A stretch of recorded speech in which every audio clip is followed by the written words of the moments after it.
Abaituak ezaindu egin zion alferrikako ateraldi suizida hura, eta burumakur entzun zion gaiztakeriaren batengatik haserre egiten zaion mutikoa bailitzan.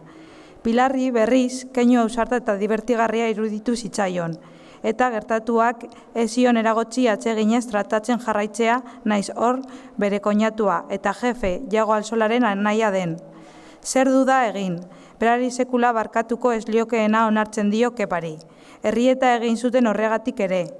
Zumintzen zuena zen, Pilarrentzat ekintza heroikoa zen, zuhurgabekeria haren ordainak berak ordaindu beharko zituela.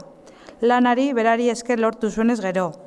Leku txarrean uzten zuelako eta, are okerrago, irabazi iturririk gabe geratuta laguntza eske etorriko zitzaiolako berandu baino lehen.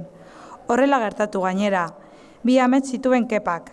Lehena, mai gutxi batzuk izango zituen jatetxe txikia zabaltzea, non menu labur bat eskainiko zuen eguneko azokaren araberakoa. Onartu behar du oso sukaldari ona dela.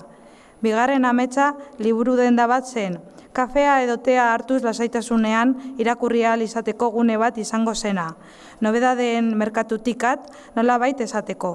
Kalitate handiko eta prezio txikiko obrak, irizpideen arabera aukeratuak.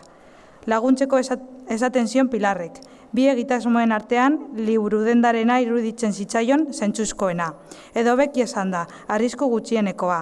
Ez baitzuen uste Kepak nolako eskuzabala den jakinda, eta jazz eta blues musika beroaz sortu nahi zuen lagun giroan, bezero finkoei kontsumizioa kobratzeko adorerik edukiko zuenik. Ez da inguruko guztia gonbidatzeko joera menderatzeko ere. Tabernan sartzen den aldiro egin ohi duen bezala.